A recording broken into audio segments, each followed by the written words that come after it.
Hello students, welcome back at my channel Eco with Kamal sir. So today I am going to start second lesson of macroeconomics for 12th standard. This lesson comes in unit 1 of macroeconomics, national income and related aggregates. ठीक है, तो let's get started. Lesson second में first part आता है हमारा political territory और domestic territory में difference. तो what is the difference between political territory and domestic territory? For a layman both political territory and domestic territory both are same concept. ठीक है, किसी भी एक सिंपल आदमी के लिए दोनों ये सेम है, तो वो नेशनल डोमेस्टिक टेरिटरी और पॉलिटिकल टेरिटरी को सेम मान के चलेगा. बट नेशनल इनकम अकाउंटिंग के पॉइंट ऑफ व्यू से, इकोनॉमिक्स के पॉइंट ऑफ व्यू से बोथ आर डिफरेंट कंसेप्ट. ठीक है, domestic territory is an important concept according to national income accounting. जो नेशनल इनकम हम काउंट करते हैं तो उसमें डोमेस्टिक टेरिटरी एक इम्पॉर्टेंट कंसेप्ट है. तो what is political territory? First of all, political territory is the geographical area of India. ठीक है, it is the political boundary. तो इंडिया का जो ज्योग्राफिकल एरिया है, जैसे लैंड एरिया है इंडिया का, ये पॉलिटिकल टेरिटरी, ये पॉलिटिकल फ्रंटियर होगा. देखो, geographical area of a country is called political frontier or you can say political territory. तो कंट्री का ज्योग्राफिकल, जैसे हम कहते हैं कि इंडिया जो है कश्मीर से लेकर कन्याकुमारी तक है, मतलब only the land area of India is political territory. ठीक है, it is a narrow concept as compare to domestic territory. Domestic territory is a broader concept. तो इसमें सिर्फ लैंड एरिया आता है पॉलिटिकल टेरिटरी में. It is a narrow concept. For example, land area of India is its political territory. ठीक है, अब जो डोमेस्टिक टेरिटरी है ये हमारे लिए इंपॉर्टेंट है नेशनल इनकम के पॉइंट ऑफ व्यू से. तो domestic territory is a broader concept. Political territory में तो जैसे मैंने अभी बताया कि सिर्फ लैंड एरिया आएगा. ठीक है, अब डोमेस्टिक टेरिटरी में लैंड एरिया तो आएगा, लैंड एरिया के अलावा और भी कई चीजें आएगी, जैसे इंडिया का एयर स्पेस, वो भी आएगा. अब इंडिया जहां पर, आपको पता है, इंडिया जहां पर खत्म होता है तो वहां से इंडियन ओशन स्टार्ट होता है. ठीक है, जो समुद्र स्टार्ट होता है इंडियन ओशन, तो वो भी उसका 200 नॉटिकल माइल्स तक एरिया इंडिया की डोमेस्टिक टेरिटरी में इंक्लूड किया जाएगा. ठीक है, तो देखो, domestic territory is a broader concept. Political territory के comparatively it is a broader concept. Domestic territory is an important concept in national income accounting. In addition to political frontier, domestic territory also include the following. तो domestic territory में political frontier, मैंने अभी बताया land area, political frontier के अलावा और भी कई चीजें इंक्लूड करते हैं, तो then it becomes domestic territory. ठीक है, yes. Ships and aircrafts owned and operated by normal residents between two or more countries. ठीक है, two or more countries. तो हमारी कंट्री के जो शिप्स हैं, एयरक्राफ्ट्स हैं, जो हमारी कंट्री के शिप्स हैं, एयरक्राफ्ट्स हैं, हमारी कंट्री के नॉर्मल रेजिडेंट्स उसको ऑपरेट कर रहे हैं, तो वो हमारी कंट्री के ही माने जाएंगे, भले वो किसी और कंट्री के अंदर जाके ऑपरेट करते हैं. मतलब ये जो हम कंसेप्ट पढ़ रहे हैं डोमेस्टिक टेरिटरी का, ये इकोनॉमिक्स के पॉइंट ऑफ व्यू से, ये अर्निंग के पॉइंट ऑफ व्यू से कंसेप्ट हम स्टडी कर रहे हैं. ठीक है, मतलब हमारी कंट्री के जो नॉर्मल रेजिडेंट्स है, बेशक वो कहीं और जाके अर्निंग कर रहे हैं, तो that earning will be included in the domestic territory of India. ठीक है, तो इसी तरह से इसमें पहला कंसेप्ट आता है कि डोमेस्टिक टेरिटरी हम क्या क्या इंक्लूड करेंगे. शिप्स एंड एयरक्राफ्ट, हमारी कंट्री के जो शिप्स हैं, एयरक्राफ्ट हैं, वो हमारी कंट्री के हैं, हमारी कंट्री के नॉर्मल रेजिडेंट्स उनको रन कर रहे हैं, भले ही वो किसी और कंट्री में जाके उड़ रहे हैं, उसकी जो अर्निंग होगी वो इंडिया में आएगी. तो फॉर एग्जांपल के लिए इंडियन एयरलाइंस का कोई एरोप्लेन है, इंडियन एयरलाइंस का जो एरोप्लेन है वो इंडिया से उड़ता है, इंडिया से उड़ता हुआ वो अमेरिका पहुंचता है, वहां के लोग टिकट परचेज करते हैं. ठीक है, फिर अमेरिका से होता हुआ वो जापान पहुंचता है, जापान के लोग टिकट परचेज करते हैं, फिर वो इंडिया में रिटर्न हो जाता है. तो उसकी जो अर्निंग होगी, चाहे वो अमेरिका में जा रहा है, चाहे वो जापान में जा रहा है, तो वो इंडिया की डोमेस्टिक टेरिटरी में उसको इंक्लूड किया जाएगा.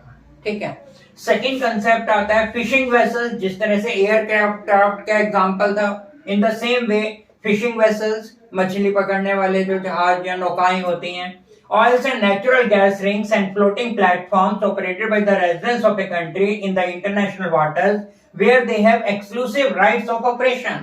हमारी कंट्री के जो फिशिंग वेसल्स हैं, ठीक है, oil and natural gas rings हैं, तो भले ही वो इंडिया जहां से खत्म होता है, जैसे इंडियन ओशन में जाके वो अपना ऑपरेशन करते हैं, इंडियन ओशन में जाके मछलियां वगैरह पकड़ते हैं हमारी कंट्री के जो फिशरमैन हैं, तो वो जो प्रॉपर्टी होगी, जो मछलियां वगैरह निकलेंगी या जो ऑयल मिलेगा, ये 200 नॉटिकल माइल्स तक, जिस एरिया में इंडिया को एक्सक्लूसिव राइट है वर्ल्ड एग्रीमेंट के हिसाब से, तो वो इंडिया की डोमेस्टिक टेरिटरी में इंक्लूड किया जाएगा। मतलब इंडिया का लैंड एरिया जहां पर खत्म हुआ तो उससे 200 नॉटिकल माइल तक जो सी एरिया होगा वो इंडिया की डोमेस्टिक टेरिटरी में इंक्लूड किया जाएगा। वहां पर जो भी हमें मिनरल्स वगैरह मिलेंगे तो they will be part of Indian domestic territory. Third is embassies. ये इंपॉर्टेंट कंसेप्ट है, ये कई बार एम्बेसी से रिलेटेड क्वेश्चन एग्जाम में आता है। Embassies, consulate and military establishment of a country located abroad. हमारी कंट्री की एम्बेसीज हैं, आई होप एम्बेसीज तो आप समझते होंगे, जिस कंट्री के साथ भी हमारे रिलेशन है उस कंट्री में हमारी एम्बेसी होगी। इस तरह से अदर कंट्री की एम्बेसी भी इंडिया में होगी, ठीक है। तो हमारी कंट्री की एम्बेसीज हो गया, मेन तो एम्बेसीज है, कॉन्सुलेट और मिलिट्री एस्टेब्लिशमेंट जो हमारी कंट्री के हैं, बेशक वो किसी और कंट्री में है। जैसे इंडिया की एम्बेसी जो है वो जापान में है, इंडिया की एम्बेसी इंग्लैंड में है, तो भले ही वो उनके लैंड एरिया में है, लेकिन वो इंडिया की एम्बेसी है, तो भले ही वो किसी अदर कंट्री में है, वो इंडिया की डोमेस्टिक टेरिटरी में उसको इंक्लूड किया जाएगा, ठीक है। इसी तरह से किसी फॉरेन कंट्री की एम्बेसी इंडिया में है, तो बेशक वो फिजिकली इंडिया में है, लेकिन उसको इंडिया की डोमेस्टिक टेरिटरी में इंक्लूड नहीं किया जाएगा, ठीक है। तो इसमें एक एग्जांपल दिया है, वैसे मैंने आपको समझा दिया है। For example, Indian embassy in England is a part of domestic territory of India. तो जैसे इंडिया की एम्बेसी है, इंग्लैंड में है, तो वो इंडिया की डोमेस्टिक टेरिटरी का पार्ट है, वो इंग्लैंड की डोमेस्टिक टेरिटरी का पार्ट नहीं है। Domestic territory does not include the following items. Domestic territory में हम इन आइटम्स को इंक्लूड नहीं करेंगे। First of all, embassies, consulate and military establishment of foreign country.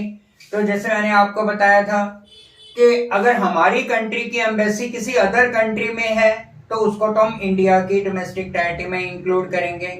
इसका बिल्कुल अपोजिट है, किसी फॉरेन कंट्री की एम्बेसी इंडिया में है, बेशक वो फिजिकली इंडिया में है, तो वो इंडिया की डोमेस्टिक टेरिटरी का पार्ट नहीं होगी, वो उसी कंट्री की डोमेस्टिक टेरिटरी का पार्ट होगी जिस कंट्री से वो बिलोंग करती है।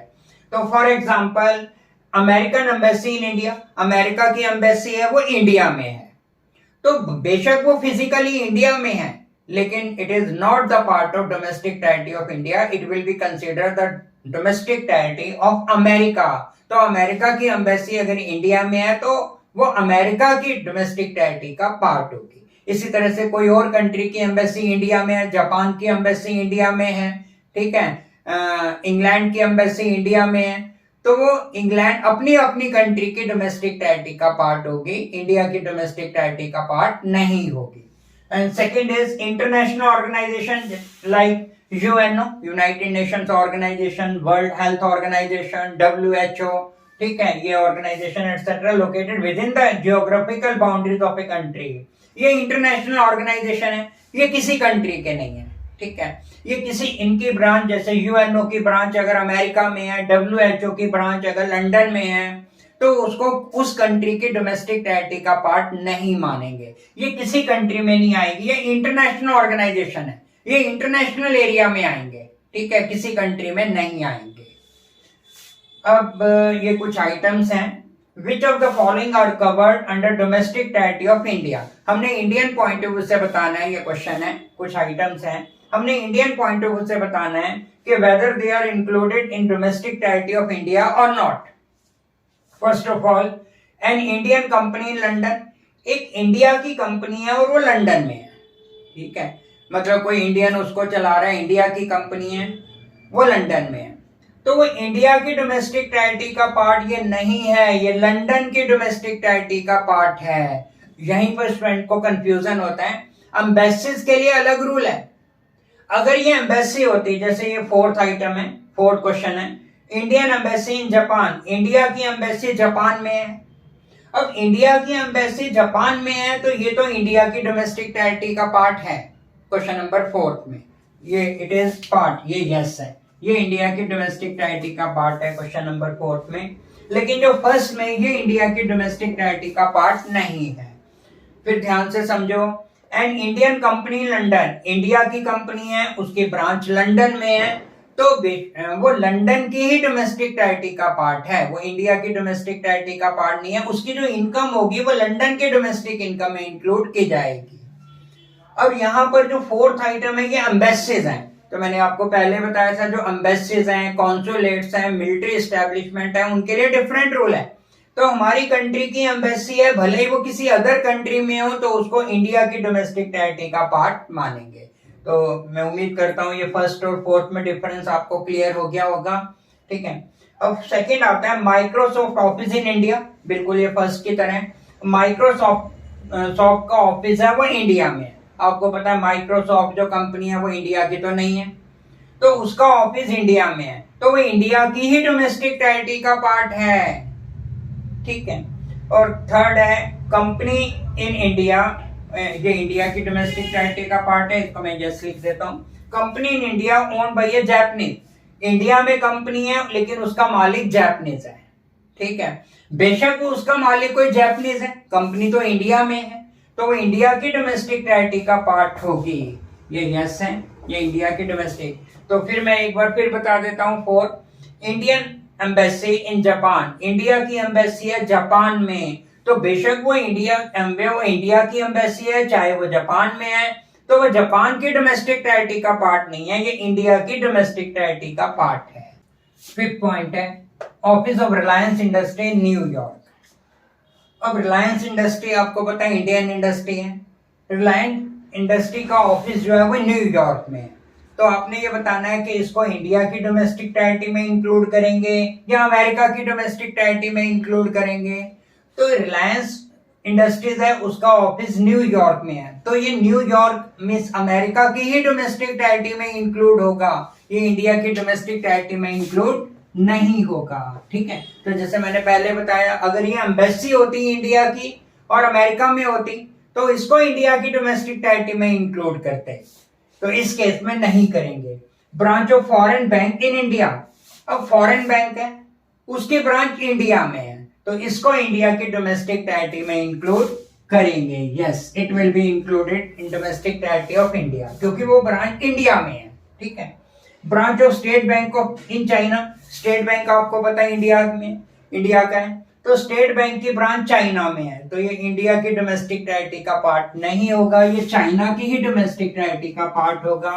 रशियन एम्बेसी इन इंडिया, अब यहां पर डिफरेंस कंसेप्ट है। Russian embassy in India, Russia की एम्बेसी है वो इंडिया में है, बेशक वो इंडिया में है, लेकिन it will be considered as domestic territory of Russia, not of India, तो इसको इंडिया की डोमेस्टिक टेरिटरी में नहीं मानेंगे।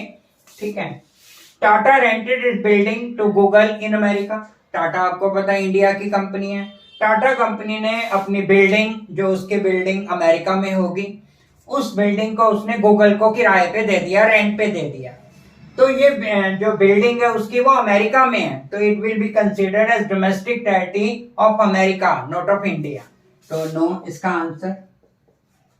तो आई होप ये कंसेप्ट आपको पता क्लियर हो गया होगा, डोमेस्टिक टेरिटरी और पॉलिटिकल फ्रंटियर में डिफरेंस, और डोमेस्टिक टेरिटरी एक इंपॉर्टेंट कंसेप्ट है।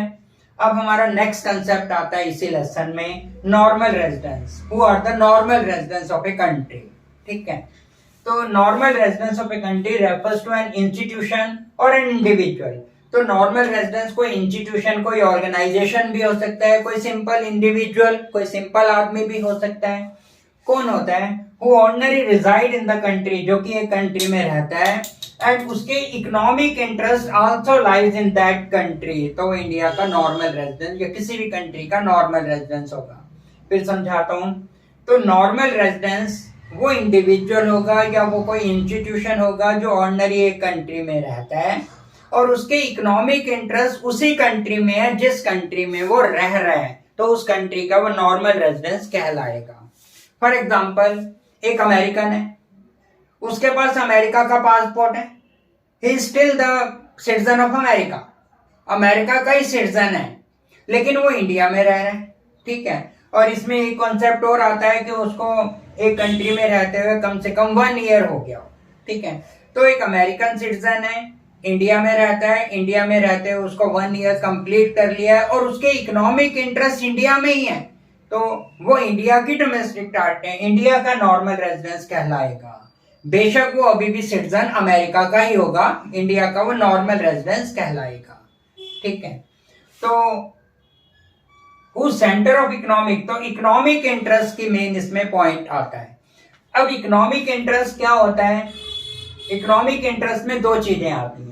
एक तो the residence lives within the domestic territory, वो रेजिडेंस डोमेस्टिक टेरिटरी के अंदर, जैसे इंडिया में रहना चाहिए वो, और इंडिया में रहते हुए कम से कम उसको 1 साल हो जाए, ठीक है। और दूसरा ये आता है जो सेंटर ऑफ इकोनॉमिक इंटरेस्ट है, the resident carries out his basic economic activities of earning, spending and accumulation from that location। ये 3 एक्टिविटी वे उसी कंट्री से कर रहा हो जिस कंट्री में वो रह रहा है। वो 3 एक्टिविटी कौन सी हैं?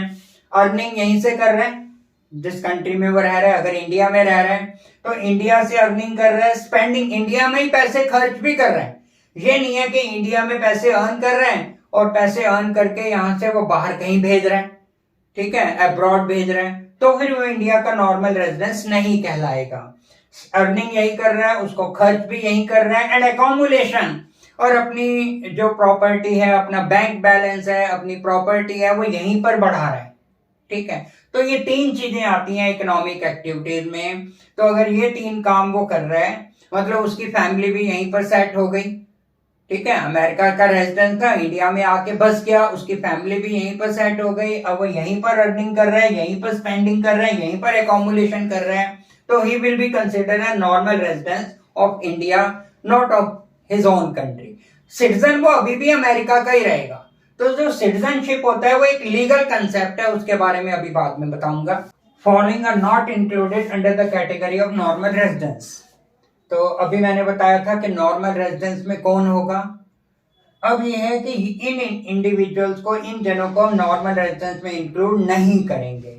फर्स्ट है foreign tourist and visitors who visit a country for holidays, medical treatment, studies, sports, conferences etcetera. कुछ फॉरेन टूरिस्ट हैं, तो जैसे हम इंडिया पॉइंट ऑफ व्यू से बात करते हैं, एक अमेरिकन टूरिस्ट है, वो इंडिया में आया है, वो इंडिया में घूमने के लिए आया, अपना हॉलीडेज के लिए आया है, तो वो इंडिया का नॉर्मल रेजिडेंस नहीं होगा, क्योंकि वो किसी पर्टिकुलर पर्पस के लिए आया है, उसके इकोनॉमिक इंटरेस्ट इंडिया में नहीं है।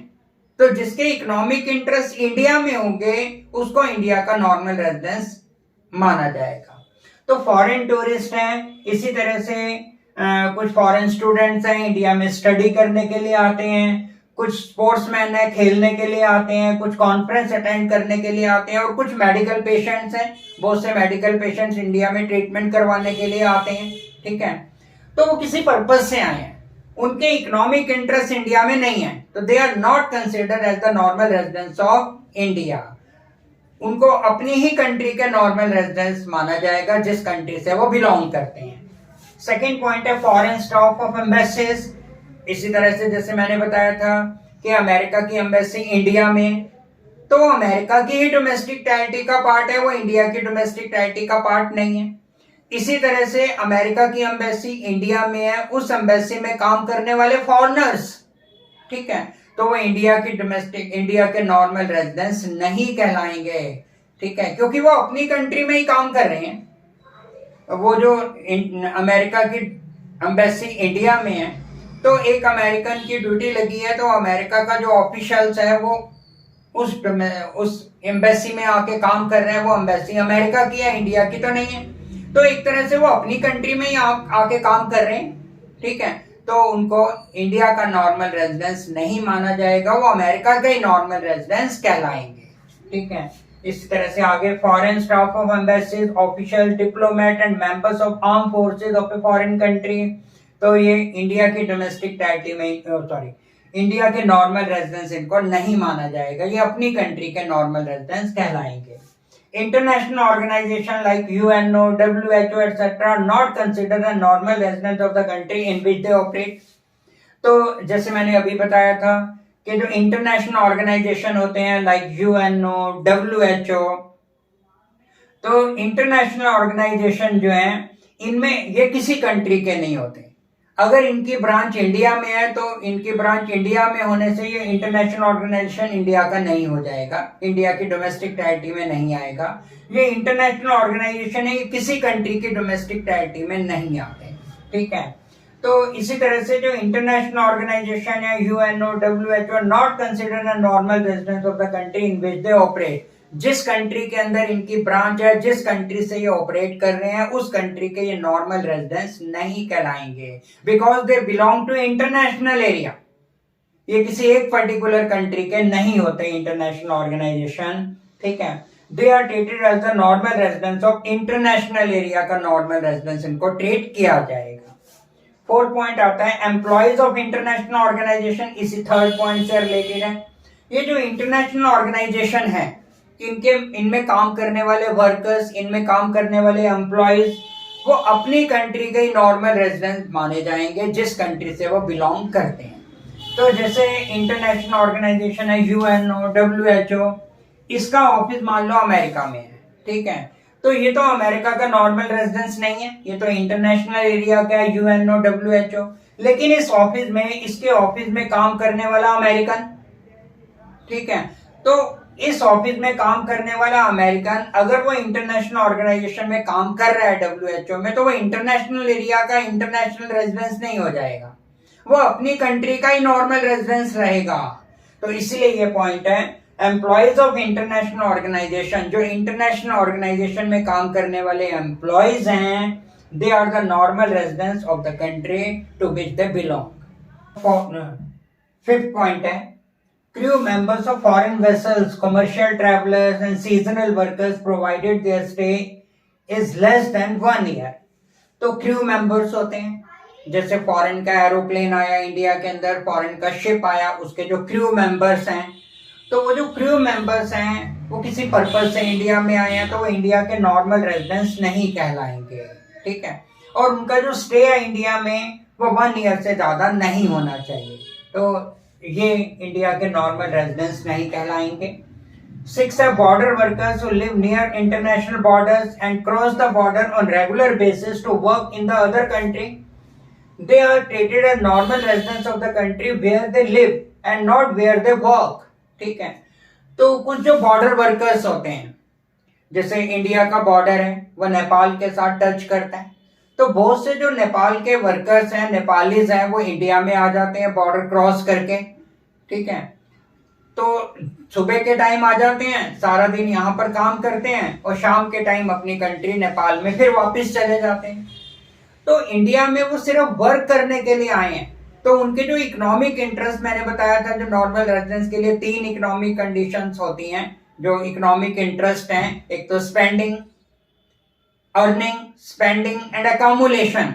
तो उनमें से अर्निंग तो यहाँ पर कर रहे हैं लेकिन स्पेंडिंग यहाँ नहीं कर रहे, अपनी जो अकोमोलेशन ऑफ वेल्थ है वो यहाँ नहीं कर रहे, यहाँ से पैसे कमा के अपनी कंट्री ले जाते हैं, इंडिया से पैसे कमाते हैं और अपनी कंट्री नेपाल ले जाते हैं, तो they are not considered as the normal residence of India, वो नेपाल के ही नॉर्मल रेजिडेंस कहलाएंगे, ठीक है। तो इसीलिए ये बोला है कि बॉर्डर वर्कर जो रेगुलर बेसिस के ऊपर बॉर्डर क्रॉस करते हैं और फिर वापस अपनी कंट्री के अंदर चले जाते हैं, तो वह जिस कंट्री में वो काम कर रहे हैं उस कंट्री के नॉर्मल रेजिडेंस नहीं कहलाएंगे, वो अपनी कंट्री, जिस कंट्री में जाके वो स्पेंडिंग कर रहे हैं, जिस कंट्री में जाके वो एकोमोलेशन कर रहे हैं, उस कंट्री के नॉर्मल रेजिडेंस कहलाएंगे। अब नेक्स्ट है identify the following a normal residence of India.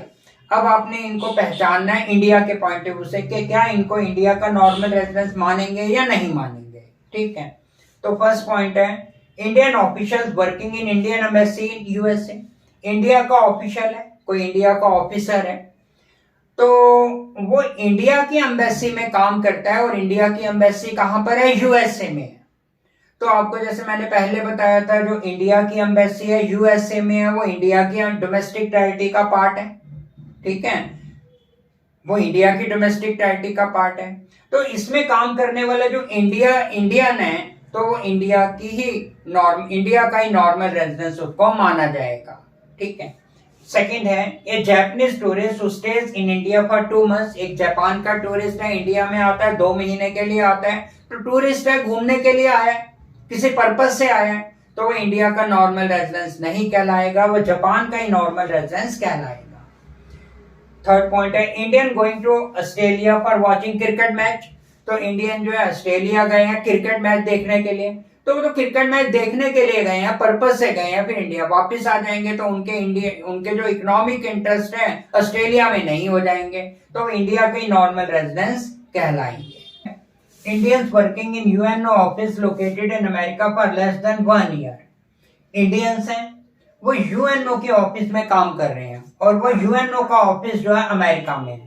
तो जैसे मैंने पहले बताया था कि जो इंटरनेशनल ऑर्गेनाइजेशंस होते हैं ये किसी कंट्री से बिलोंग नहीं करते, ठीक है। एक इंडियन है, वो यूएनओ के ऑफिस में काम कर रहे हैं, तो वो इंडियन ही रहेगा, ठीक है, वो उस ऑफिस में काम करने से इंटरनेशनल एरिया का वो रेजिडेंस नहीं कहलाएगा, वो इंडियन का नॉर्मल रेजिडेंस कहलाएगा। फिर पॉइंट आता है, Indian employees working in WHO located in India, ठीक है, उसी तरह का ये हो गया। इंडियन एम्प्लॉयज, इंडिया के एम्प्लॉयज WHO के ऑफिस में काम कर रहे हैं जो कि इंडिया में है, तो WHO का ऑफिस है इंडिया में है, तो इंडियंस ही रहेंगे, इंडिया के एम्प्लॉयज इंडिया के नॉर्मल रेजिडेंस कहलाएंगे। Foreign tourist visiting India for a month to see the Taj Mahal, foreign से टूरिस्ट आते हैं, वही 1 महीने के लिए आते हैं इंडिया में ताजमहल देखने के लिए, तो they are the normal residence of their own country, India के नॉर्मल रेजिडेंस नहीं कहलाएंगे, वो अपनी कंट्री के, यहाँ किसी पर्पस के लिए आए हैं, टूरिज्म के पर्पस से आए हैं, तो इंडिया के नॉर्मल रेजिडेंस वो नहीं है। Indian Muslims going for the हज पिलग्रिम, तो इंडिया के मुस्लिम हैं जो हज पिलग्रिम के लिए बाहर जाते हैं, हज यात्रा के लिए बाहर जाते हैं, ठीक है, तो वो तो एक पर्पस से बाहर गए, तो वो इंडिया का ही नॉर्मल रेजिडेंस कहलाएंगे। Now citizenship and residentship are 2 different term, तो जो सिटीजनशिप है और रेजिडेंटशिप है ये दोनों अलग अलग टर्म है। सिटीजनशिप में it is basically legal concept on the place of birth of a person or some legal provision allowing a person to become a citizen. It means Indian citizenship can arise in 2 ways, ठीक है। तो जो citizenship है ये एक legal concept है, एक person को सिटीजनशिप के लिए या तो अप्लाई करना पड़ता है, ये लीगल कंसेप्ट है। कोई पर्सन अगर इंडिया से बाहर उसने जन्म लिया है, ठीक है, और इंडिया में रहते हुए कुछ साल हो गए इंडिया में, तो वो इंडियन गवर्नमेंट से अप्लाई करता है भी अब मुझे इंडिया की सिटीजनशिप दी जाए, मैंने इंडिया में ही रहना है, तो अगर इंडिया का लॉ उसको परमिशन दे देता है तो वो इंडिया का सिटीजन बन जाता है, तो ये एक लीगल कंसेप्ट है। तो लीगल ये जो सिटीजनशिप है ये 2 तरह से अराइज होती है, when a person is born in India and whose parents are Indian, India में जन्म लिया है तो हमारे पेरेंट भी इंडिया है, तो हमें इंडिया की ऑटोमेटिकली सिटीजनशिप मिल गई है। अब दूसरा, a person born outside India, एक पर्सन इंडिया से बाहर पैदा हुआ, वो यहाँ पर अप्लाई करता है कि उसको इंडिया की सिटीजनशिप दी जाए, तो उसको सिटीजनशिप अगर गवर्नमेंट दे देती है लॉ के हिसाब से, तो he become the citizen of India, ठीक है। इस तरह से जैसे सोनिया गांधी, वो इंडिया की सिटीजनशिप के लिए उसने अप्लाई किया, गवर्नमेंट ने उसको परमिशन दिया, तो she is now the Indian citizen.